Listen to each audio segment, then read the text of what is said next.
Ladies and gentlemen, thank you very much for coming to this workshop. We have Michael TSARION that will be giving you a whole focus on the destruction of Atlantis. And my name is Ruben Uriarte. I'm the State Director of Northern California MUFON. I'd like to welcome all of you. Michael will be focusing this workshop, as I mentioned earlier, the destruction of Atlantis. Was Atlantis really a center of advanced human civilization? What if Homo sapiens are not indigenous to Earth? Is the New Order really something new? Why is the bloodline so crucial to the monarchs of the Earth? Who was Merlin?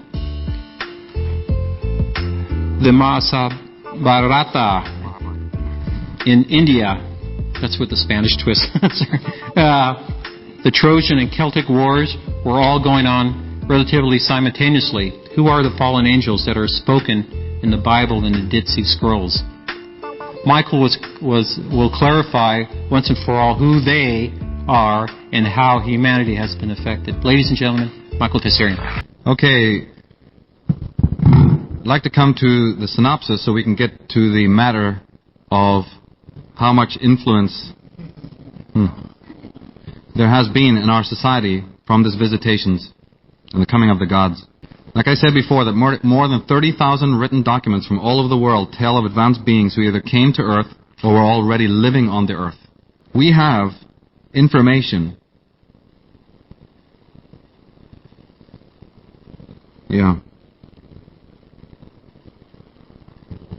All down through society, as many other scholars and websites have gone into.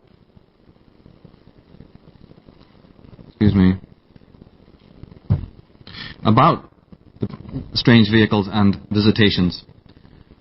Like in the book of Ezekiel, there's that famous quote that you've heard a lot. Now, as I looked upon the living creatures, I saw 4 wings upon the ground, one by each of them, of the living creatures, with their 4 faces, the appearance of wheels, and their composition was like the color of shiny amber. And all 4 wings had but one likeness, and their composition was like a wheel in the middle of a wheel. This is in the Bible, in the book of Ezekiel, about a vision that this prophet is meant to have had. And we have artifacts from all over the world that bear incredible resemblance to modern-day spaceships. I'm showing you this for a reason, because some of you have seen this stuff before on other websites, but I've got a particular interest to explain why there is this similarity. And spacemen and astronauts. Because on a lot of the programs that deal with this, they do tell you they show you these things, but they never go into why. Have you ever noticed that after an hour-long, multi-million-dollar program, they still leave you with more questions? So we've got to realize that just displaying the facts and looking at the anomalies is one half of it, but then we need somebody to come along and give the answers, and that they will not do right now on mainstream media. Here we have again some sort of celestial scene with some what looks like crafts flying, you see. And then, of course, the temple at Abydos in Egypt. You have carvings on the walls that look like submarines and helicopters, very similar to what we have today. And many throughout the world, Vimana is a term that the Indians have used. Shem is a term that the Israelites have used. We have different visitation witnesses. Like in Samuel here it says, And the king said to her, Be not afraid, for what sawest thou? And the woman said unto Saul, I saw gods ascending out of the earth. In Bulwer Lytton, his book, The Coming Race, he says, he describes the existence of a utopian society of advanced beings who live in tunnels and caverns beneath the surface of the earth in a land called the Vrilya. These beings, known as the Ana, were forced into the inner earth because of earth changes, specifically a flood which destroyed their civilizations. Okay? So again, information about Hollow Earth. And by the way, Hollow Earth is a fascinating subject if ever there was one. This is Admiral Byrd, you may have heard of, who flew across the North Pole and discovered that there was these caverns that, again, are not on any physical maps. For those who don't know about this, they should check into the concept of Hollow Earth. In the book of Job, it says, Dead things are formed from under the water, and the inhabitants thereof. And then when you look to the comment about this, it says, The place where the Rephaim stay, which is beneath the waters. Dead things, in Hebrew, is Rephaim, the offspring of the fallen angels. That's another thing that people just throw across the room and go, what is this nonsense? When they read it in a legend, they don't take it seriously. They emerged out onto the surface of the earth and set up their headquarters on the continent of Appalachia, And the headquarters was called Atlantis. Atlantis is not a continent. This is another piece of disinformation that's been brought out. There was 5 gigantic continents in those days. Tyrrhenia, Beringia, Oceania, Fennoscandia, and Appalachia. And Appalachia was in the north. It's where, North America, Alaska is, or where the Arctic is now, right across past Greenland, Iceland, into where north of England, and then into Sweden, and into Siberia. That whole area, but specifically the part between, say, Greenland and England. This is where Atlantis was, on a gigantic continent. You could walk the whole way. And the headquarters of these alien beings is what we've come to call Atlantis. Anyway, these beings started to interact with us, okay? But these beings who came here were what you would call in Milton the fallen angels, better to reign in hell than serve in heaven. And they had an agenda that did want to interfere with the Homo sapien at that time. So they started to corral, and they started to research all of the life forms and all of the peoples of the earth at that time. And they started to corral, just like in the movie Planet of the Apes, they show this. They started to corral the people onto this place of Atlantis and started to check into their entire biology. And then, at a certain point, thousands of years later, not immediately, because it takes time to set up all of these things, genetic changes were done. And the result being that almost all the original Homo sapiens were either changed, and those who weren't changed were killed. And we have, from that time, a great deluge. Remember, firstborn, they sent the firstborn out to be their servants, to actually go out into the Garden of Eden, into Atlantis, Appalachia, and their territories that they were conquering, and do their physical work for them. But after a certain period of time, these sons of the serpent had the human DNA. And therefore they had the humanity, the humanism, and the sense of spiritual connectedness to things, that sensibility that their own fathers didn't have. So what they did is they went back to the drawing board again to create another entity. It says, "Let us make him who shall nourish and sustain us. What shall we do to be invoked, to be remembered in earth? We have tried with our first creatures," look at this, "but we could not make them venerate us. So then let us try to make obedient, respectful beings who shall nourish and sustain us." This is from a Mexican book, the Popol Vuh. Do you know the conquistadors, how many books they burned? You want to know why? If this is one little piece of one little book, right? Think what those books really contained, and now find out why they were burned. The first creatures wouldn't do it, so we go to the second. Genesis, "By the sweat of thy face will be thy bread, until you return to the ground. For out of it you were taken, for dust thou art, and to dust thou wilt return." And the Lord said, "Look, the people are united, and they all have one language. Come on, let us go down, and therefore confound their language, so that they cannot understand one another's speech." Now, as I said, in the Bible, you'll hear certain terms, and you'll hear this term naked, that Adam and Eve went into the garden naked. Well, what does that mean? That God was wearing Levi jeans then, and everybody had clothes? The word naked is another, euphemism, a cryptic euphemism in the Bible that refers to a state of being in intellectual ignorance. Intelligence of what, specifically? Remember how I just quoted those books where it says they cannot eat off the tree of life? Remember that? Well, the forbidden fruit, this term, the forbidden fruit of the tree of life, is another euphemism for the knowledge of human genetics. What we call the caduceus of Hermes, or the DNA spiral. In ancient times, it was known as the caduceus of Hermes, and then later, that tree became known as the tree of good and evil. The high scientific, technical knowledge of reproduction on that level, and the science of biology and technology. So when we read about the forbidden fruit, we've got to ask ourselves a question. This symbol is even styrated in the symbols of the chakras, or an analog to that. Right? The forbidden fruit relates to genetics. If it doesn't, why is a technical company that expressly involves itself in technology having the same symbol from the book of Revelation?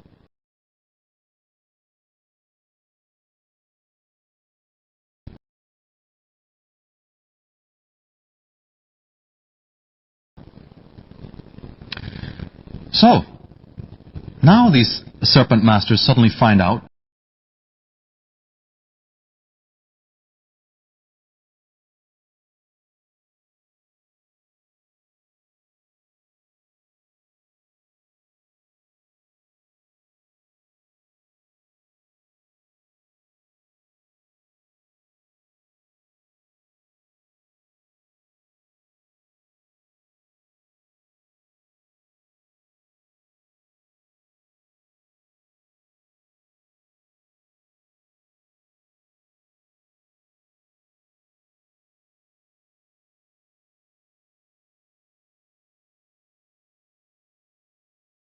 that this is the third time that their plans have gone awry. So, now these serpent masters suddenly find out that this is the third time that their plans have gone awry.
Then shall ye know that I am the Lord.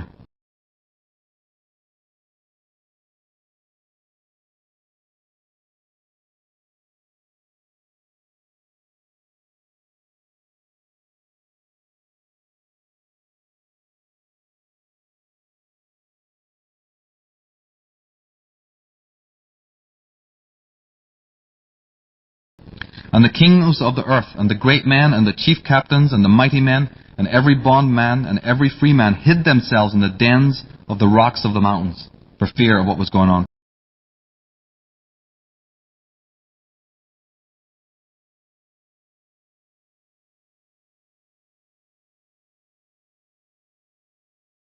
Now you see now from what we're saying why something like this, the caption would be written? Look at this. Frederick Soddy is one of the greatest scientists, modern scientists. In his book Interpretation of Radium, right, this physicist says, "Can we not read in these books some justification for the belief that some forgotten race of men attained not only the knowledge that we have so recently won, but also that a power that is not yet ours? I believe that there have been civilizations in the past that were familiar with atomic energy, and that by misusing it, they were totally destroyed." So this is not some crank saying this. In the Ramayana, another sacred book of India, it mentions an iron thunderbolt capable of killing hundreds of thousands of humans. It was also said to be so powerful that it could have destroyed the earth. And these weapons could only be used by, look at this, royal decree. There is even passages where it mentions the fact that the weapon was used as retaliation for the other side using it first. Doesn't that sound familiar?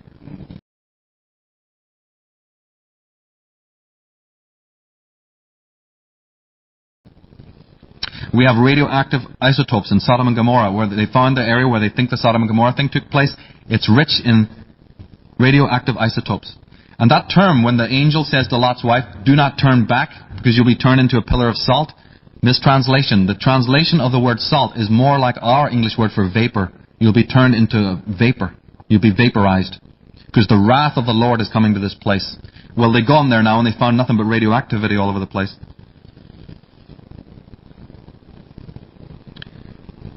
Our word typhoon for a great, wind or terrible power of destruction actually comes from the word for the devil, typhon, which also means serpent. Hurricane actually means the same thing.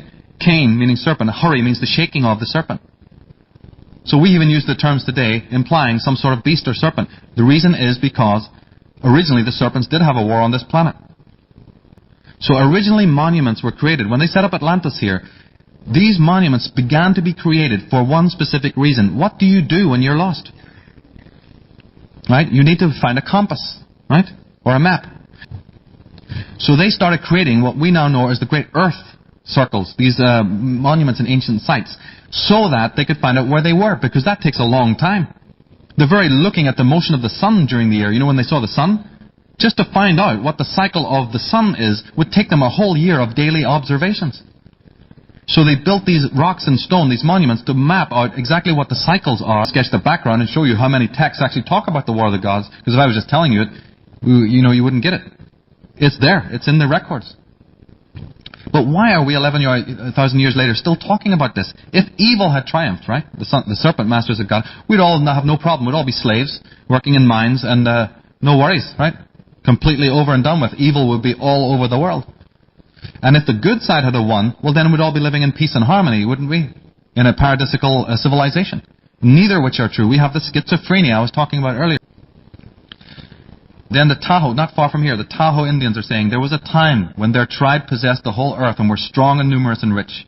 But a day came when a people rose up stronger than they and defeated and enslaved them.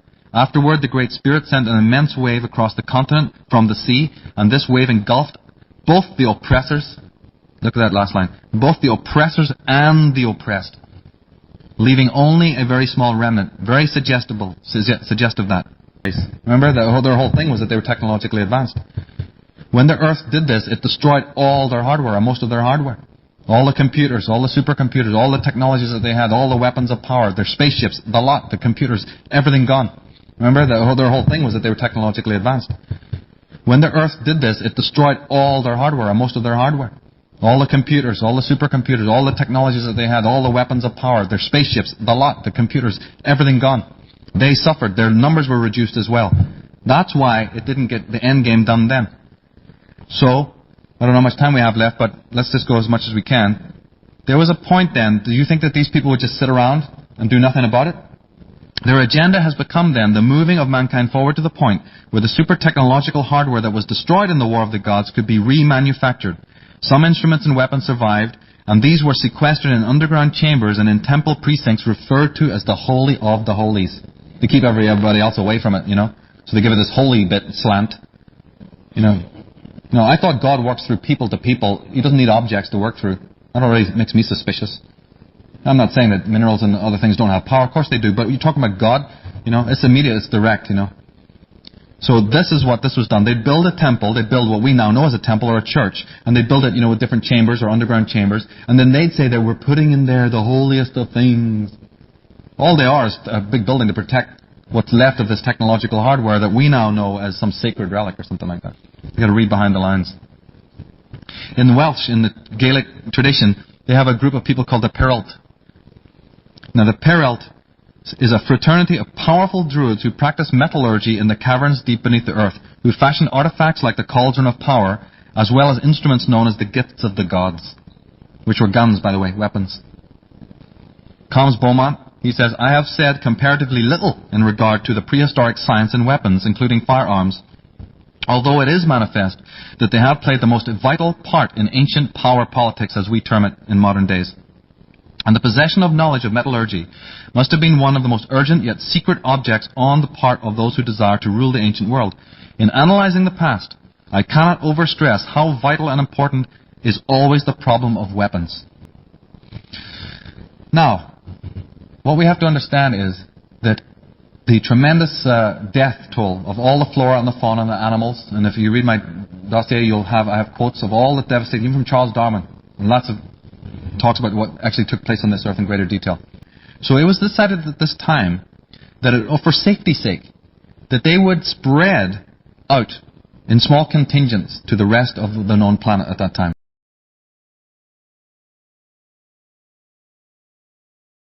And this is what, ladies and gentlemen, you hear about with the coming of the gods or the coming of culture to the four corners of the earth, and how surprisingly similar the languages, the customs, the dances, and the belief systems are. Of course they're the same. It's the same race taking it there.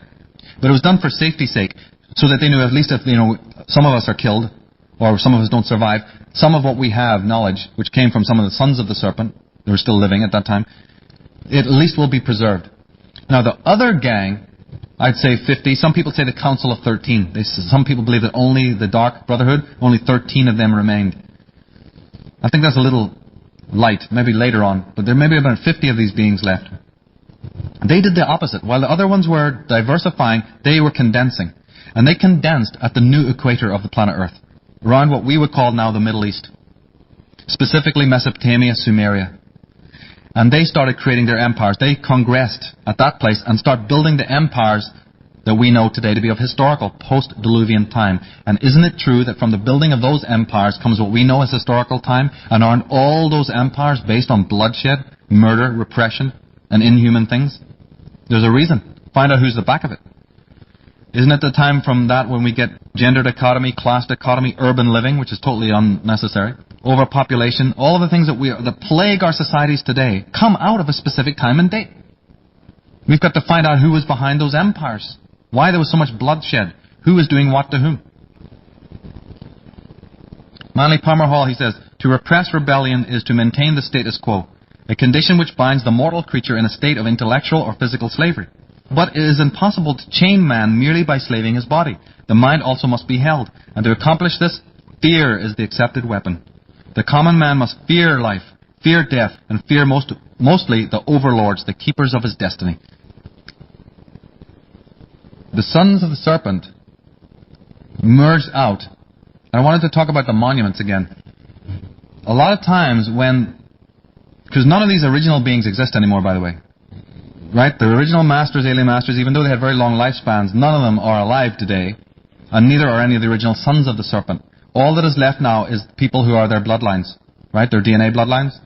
And when you identify with the alien DNA part of you, this is where you get the inhumanity, the evil, the serial killing, right? All of those things that are pernicious in society, even on a moral, they're just the people we don't like. You meet somebody, you just go, I don't like that person. Something about them I just don't like. And inside ourselves, those aspects of ourselves we don't like. This is the inner Armageddon between the alien and the human DNA that's been at battle for years. You know all the mythologies? Anybody familiar with the mythologies of the world about the twins? The combat between Cain and Abel, Jesus and Satan, and so on, Arthur and Mordred. You know, this is again a description between the two people. Remember the tree of good and evil? Both sides have this knowledge of the tree of life, but both are an antithesis to each other. Right? Professor Moriarty, Sherlock Holmes. I mean, it's even in fiction, Hamlet, and it goes on and on and on. This dichotomy that we love so much in fiction. But it's coming from a symbol from somewhere. When we decide within ourselves which side to go on, we can make that decision inside ourselves, but some have it very strongly. So it might sound like a strange thing to say, but a lot of the rulers of the world, the people who are doing these atrocities in the world, that don't seem to worry about putting, the whole of the earth into slavery to get what they want, they are aligning very strongly. They have a very strong connection to the alien DNA in them when they're born. And then the great masters and the teachers and the healers, they have a stronger human connection opened. Now, obviously, we don't have time to go into all the machinations of these characters down in 3,000 years of historical time, do we, right?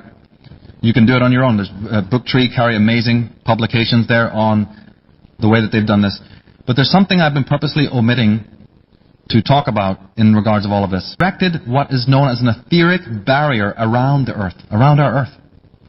And the magnetic key of that is the moon. And it's still there, by the way. And that is why no man has ever gone beyond the moon, and you never will. They can send a machine out there, but isn't it interested you that they still haven't gone out there as a human form? This is something that's been held from us. You can't. There's a barrier of energy up there around our Earth that's of an esoteric nature. It involves technology, yes, but a technology of an extremely advanced nature that even these aliens probably couldn't crack or get out.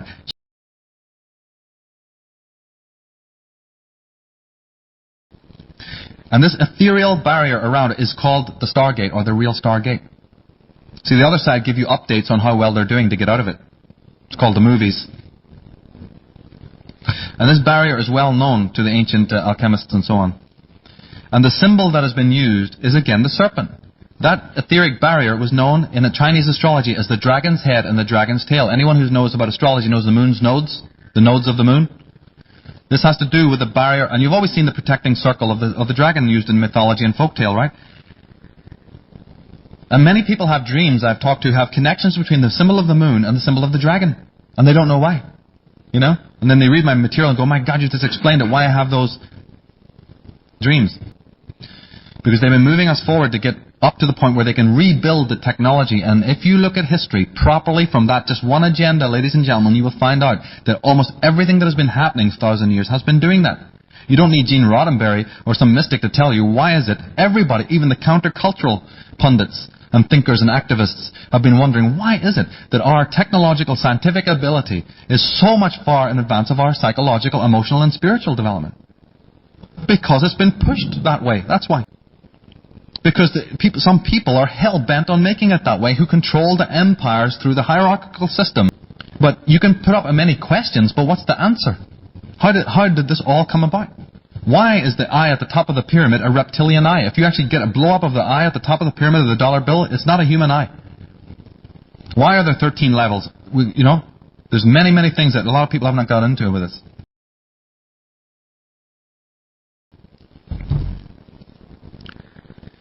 Now, as I said, we don't have the time. Oh, yeah, and the Renaissance, which interestingly means rebirth, is a period where they were all patting themselves on the back. Yeah, lovely artwork and everything. Wonderful, right? But the Renaissance, what the occult agenda behind the Renaissance and the black nobility families of Italy, was that this was the first time that they really were getting it together with the technology. It wasn't anything like what they needed, but it was like a first beginning. They were getting to the point where they realized it was recognizable, and we call it the Renaissance, or they call it the Renaissance, the rebirth.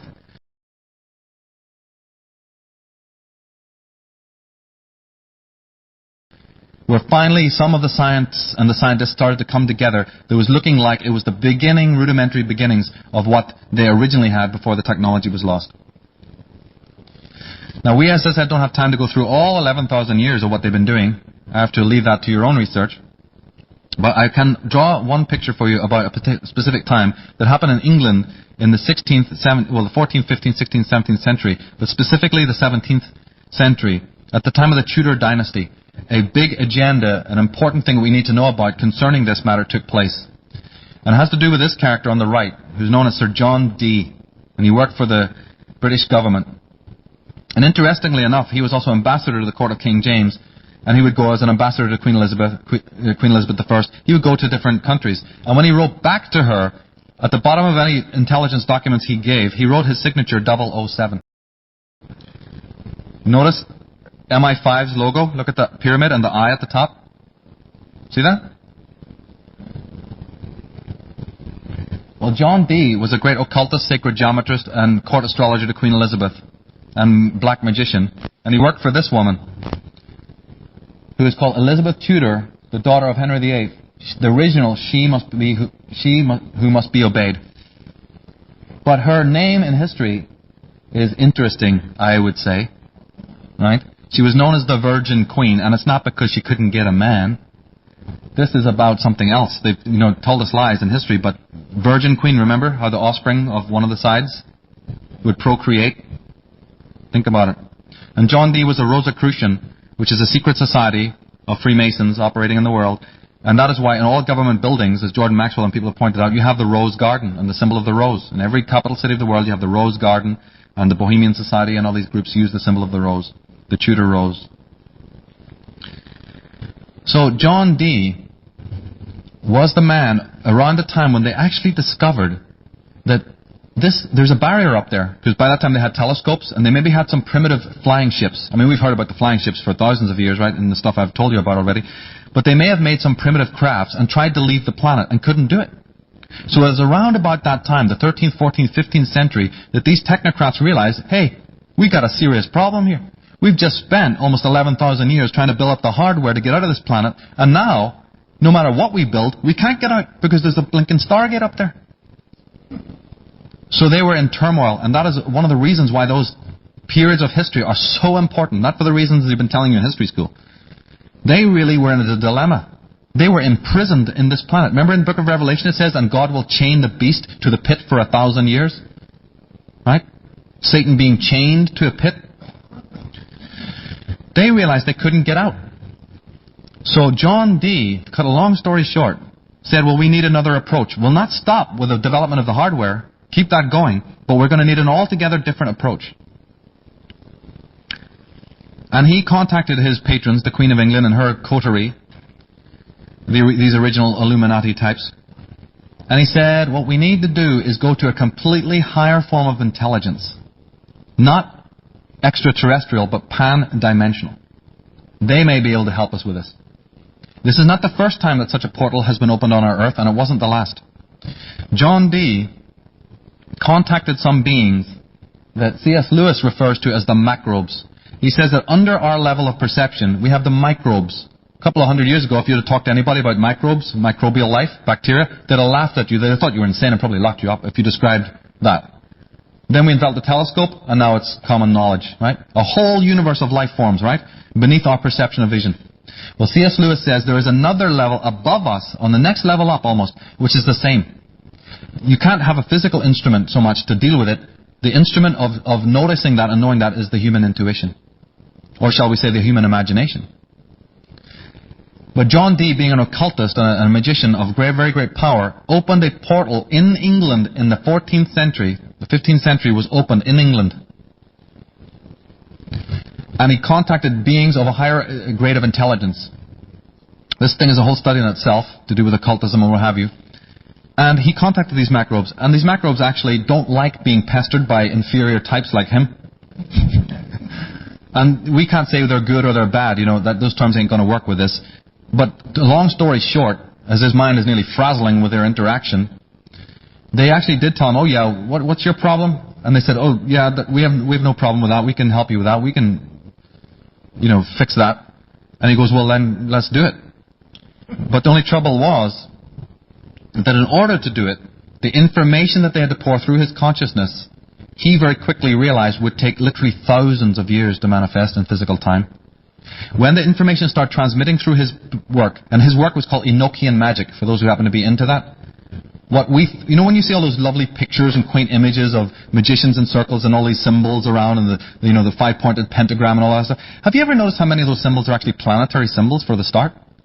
I mean, we're talking occultism, yet they're mostly symbols of the planets. Because that also is some subject that's been put before us totally erroneously. I'll go into that in the book. But what that really is all about and why planetary symbols are used so often. So, when he started translating into his Enochian, those quaint things you see in museums, all that information that was pouring down, it was too big for his consciousness and Edward Kelly and some other people that he worked with. So he had to get all his counterparts in Europe to get on the ball with this.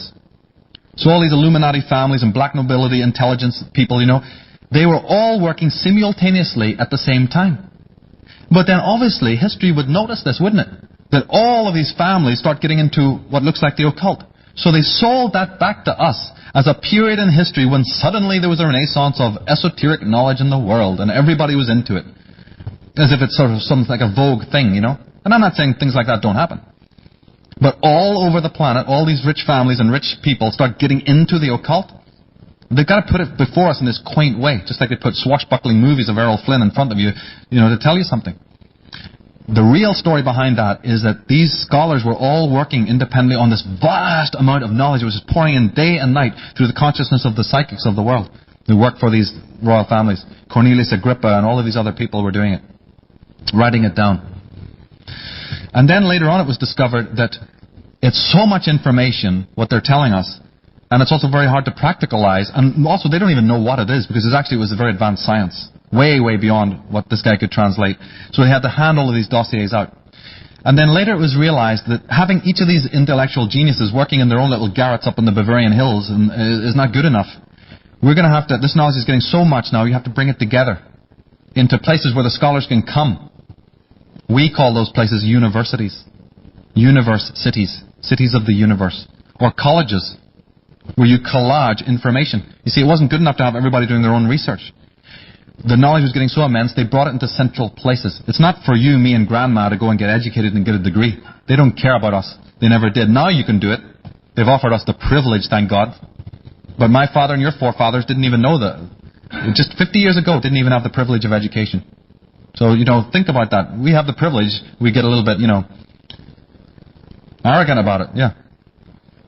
Very short time ago in your own families, that was not what was happening. Your fathers were sweating on the fields, wondering what life is all about and why they are going through the lives that they have been going through. We owe it to them. If you're not a humanitarian, that's perfectly all right. If you don't care about humanity, that doesn't bother me. But you have your own family line then, your own tradition, your own private lineage of your forefathers, your mothers and your fathers, your grandfathers who slaved on this planet under these people. You owe it to them to find out the answers and do something. You should be doing it for humanity. But even if that one doesn't, trigger you, I'm assuming it does, everyone who's in this particular venue. But even if it wouldn't, I tell people all the time, if it doesn't hit you on that level, I could get plenty of other reasons why you should do this and fight this fight. The thing is that This knowledge was pouring in thick and fast, so they eventually created the universities. And if you don't believe this, just study the architecture of the universities of the world. Go there and look at the symbols they use in those places, and how they're divided and sequestered, and the robes and the clothes that the scholars wear and everything. And you'll find it's occult.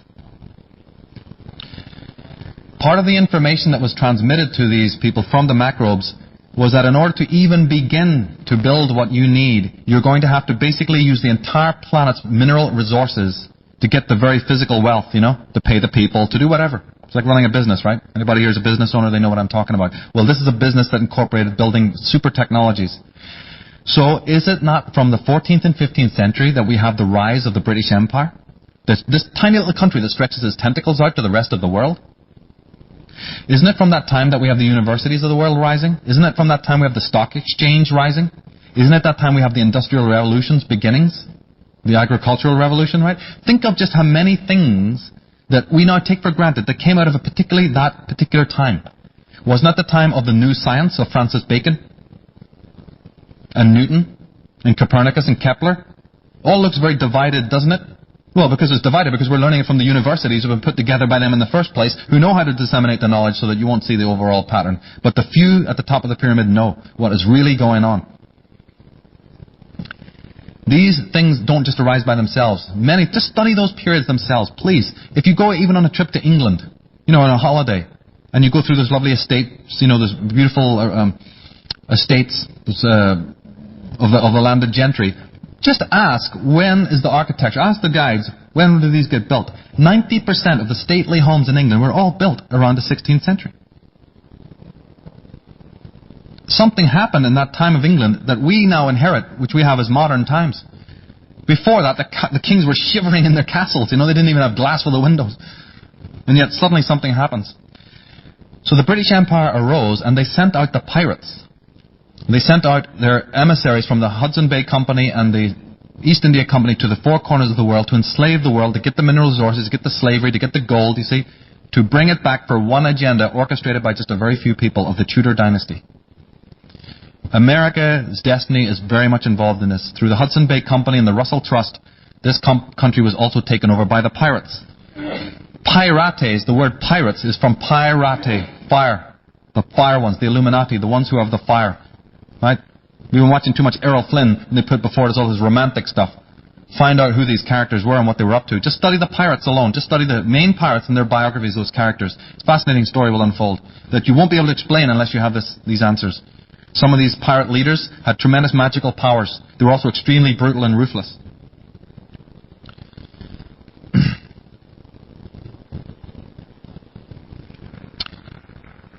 Now, the Macrobes, they don't do nothing for free. First of all, they told John Dee and his cohorts that to get the key to the Stargate, you need to do two things. The first thing you need to do has to be in two parts. The first thing you need to do is to find out how to make matter from energy. I'm cutting a long story short. It took them hundreds of years just to read through this stuff. But they said, you're too stupid to even know how to do that. So we have to teach you the opposite first, which is how to release energy from matter. That's not what you're going to do, but that's how you have to learn. And to do that, it's going to take you 500 years. Remember when Oppenheimer split the bomb? Split the atom? That was when they patted themselves on the back, because phase one was accomplished. The pupils had learned now how to release energy from matter that day. Remember, even people said, my God, they could have destroyed this whole arm of the universe. Well, they don't care, because they have to prove to their masters now, right, that they've learned phase one. That's actually not what they have to learn. They have to learn the opposite. But they have to learn phase one of how to release energy from matter. That was done. Now they're doing the opposite. Now, slowly, they're beginning to learn how to create matter from energy, which is what the Macrobes told them is one of the keys to get out of the Stargate. MIT, SRI, NEC Corporation, and also Sun Corporation are just fronts for that. That's all they are. They're just fronts for that particular agenda. The second key involved, the Macrobes told them, involves the element known as silicon. You're talking to John Dee in the 14th century. He's not going to know what anything is this. What? Right? So they're telling him this stuff, and they said the second key has to do with silicon, What we're calling the Silicon Revolution is the end game that is now being played out, which is why you see these symbols coming from the ancient world, on these logos. But the Macrobes don't do anything for nothing. So John Dee goes, well, what do you want in return for your knowledge? And they said, we want blood. So John Dee goes, oh, how much do you want and when do you want it? No worries. Oh yeah, tell when and where. So the Macrobes said, well, we want sacrifices. Ladies and gentlemen, is it not also since that time of the 16th century that the wars, not battles between two maniac kings with a couple of hundred knights, but I'm talking about the wars, begin?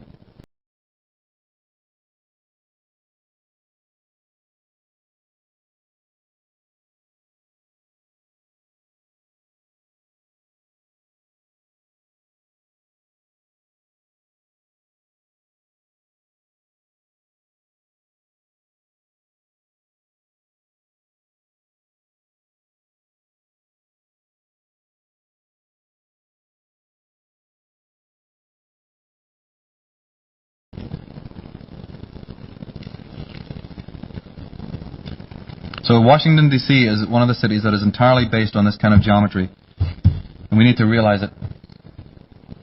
And in Washington, D.C., you have very patently occult symbols. Here's George Washington in a strange pose, which actually represents the god of the Templars, Baphomet. There's nothing evil about this symbol in itself, I'm not saying that, but just the fact that it is occult, and one of your presidents happens to be stylized exactly as that, should tell us something. And then, of course, what we're more familiar with is that the symbols of the Nazis, for instance, are Druidic symbols. Right? Jordan Maxwell has gone into this about the symbols of the Malta cross and the oak leaves. Isn't it interesting that the Oval Office has an oak leaf motif? Hasn't the cavalry wore the oak acorns on their hats, your American cavalry? How the Russian on their lapels, the Russian generals wear the oak leaves, the French around their hats, so the gendarmes wear the oak leaves. I mean, wait a minute, half these people were meant to be enemies at different times, how come they're wearing all the same symbols? Yeah, they look enemies on paper.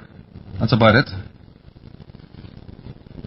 The skull and bones, used by the pirates, used by the Yale University people, right? The swastika. We don't have time to go into all this now, obviously, but... and here is the symbol of your Smithsonian Institute, a black sun.